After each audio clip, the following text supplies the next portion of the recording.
I'm a Vegeta guy. You may have guessed it. Nipsey Hussle was a big thing. Tupac was a big thing. You keep messing with me, I'm gonna go get him. You can't speak on him. Speak on him, he should show up.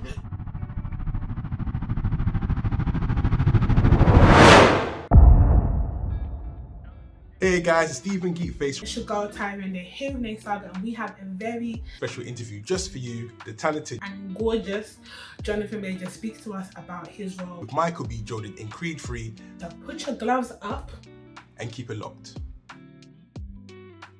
Lovely to meet you, Jonathan. Nice to meet you. Firstly, just want to say we've seen the film. You are amazing, and it's a great film. My personal favourite in the whole franchise. So love that.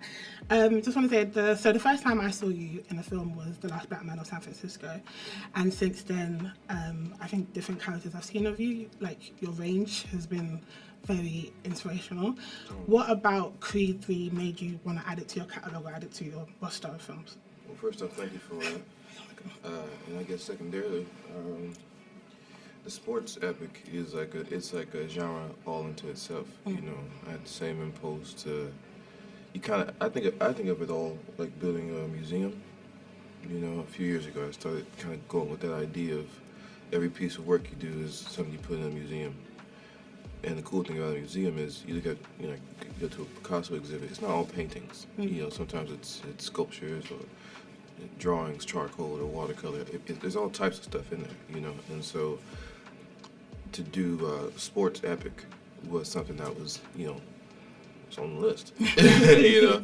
And to do it at this level was like, okay, yeah, I'm going to play. And then maybe you guys have heard, but the way me and Mike got to know each other in the process of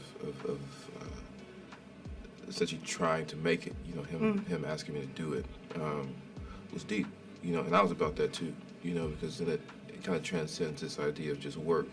And I thought, well, what does this look like for the culture? You know what I mean? It's Michael B. Jordan, right? And I do what I do, he does what he does, but for us to come together is not something people would expect, and to come together as equals is not something they would expect. I'd be in his movie, or I'd be in his movie. Yeah.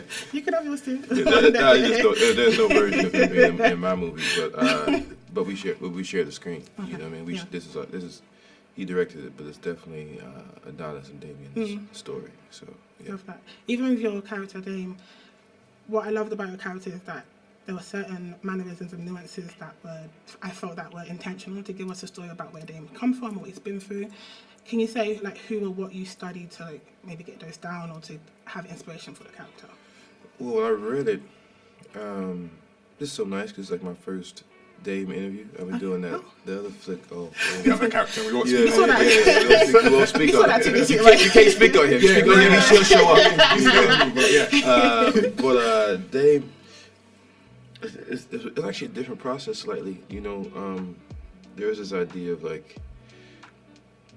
this coyote, you know what I mean? This wild coyote, which was a big image for me. And he's kind of feral and wild, but lovable, you know what I mean? He's like a pit bull, he'll grab you, don't get it twisted, you know what I mean? But he loves you, you know what I mean? So yeah, that was, and then I just looked at the homies, you know what I mean? I grew up in a certain area. But also, Dame comes from a certain area and represents a very specific group of people. You know what I mean? Nipsey Hussle was a big thing. Tupac was a big thing. But primarily, those guys, because yes, they're geniuses, and are prophets. But there's also something about them that makes them so much of the people, you know. And Dame is other people. You look at Dame, you go, yeah, I know Dame. Like Dame's a dude you don't want to run into at the gas station. You know what I mean? But he's also the guy where it's like, if that's your big cousin, you're like, you keep messing with me, I'm gonna go get him. You know what I mean? Like he's lovable, he's dangerous. You know what I mean? He's all those things, and he's beloved by the people. He's from the people. Like I feel Pac was, like I feel Nipsey was. Those are the inspirations. And then I mean, gang life is gang life. You know what I mean? Irregardless of what it is, tribal decorum is tribal decorum.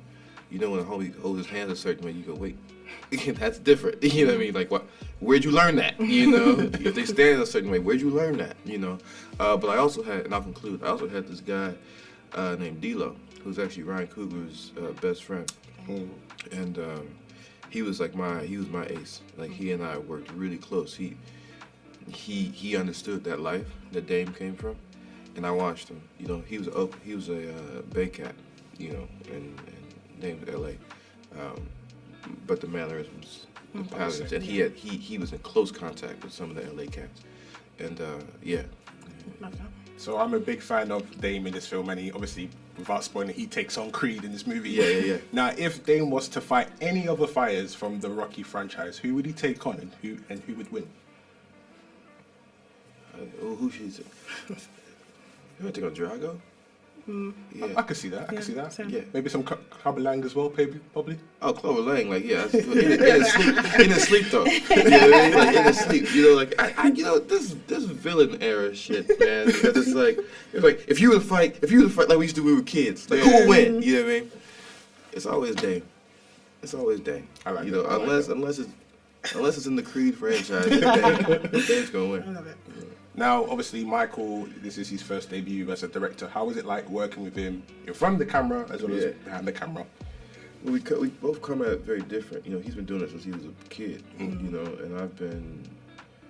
You know, I went a very scholastic route. You know, you wouldn't think it. You know what I mean? I went an extremely scholastic route. You know, school, workshop. Yeah, that's my way into it. But first, him as a director.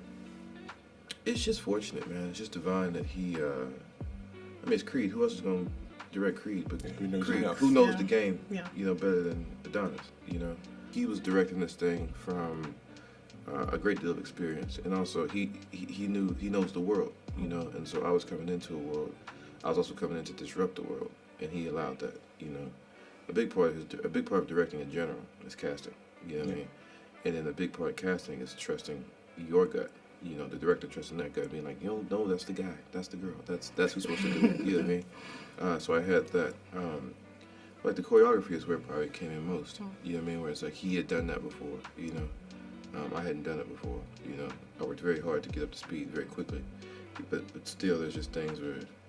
And we had different points of view on it, you know, but he was really there to usher me the whole time. You know, he's like my cut man, my best friend, my nemesis. You know what I mean? He was all that. You know, yeah. Now, you recently did a Ebony shoot, and it was very inspired by a particular anime villain, Doflamingo. Are you into anime, and what anime would you recommend your fans to watch if you are? Listen, I was watching Dragon Ball Z before. I mean, it's classic. standard, isn't it? Right? You know, like, I'm a Vegeta guy. You may have guessed it. You know what I mean? Like Vegeta, Trunks, those are my guys. You know what I mean? I love yeah, they're all cool, but I'm a Vegeta guy. You know, Piccolo, he's wicked. Yeah. Have you tried many restaurants in London? Do you have a favourite? Do I have a favorite restaurant? No, I get stuck at the Ivy all the time for meetings and stuff. You know, which Well, I don't mind the Ivy, but I mean, come on, guys, let's switch it up. I'm Nigerian, so I'm always going to recommend Nigerian food. So if Wicked. you check out Enish, which is a Nigerian restaurant, they have locations in London and around the world, so wherever you want to try it, check it out. You will definitely enjoy it. Sure will. But cool, thank you so much for speaking to us, and Appreciate we wish you. you all the best. I feel like this is your year, and I can't wait to see where you go from here. Thank you, sister. Thanks. Yeah.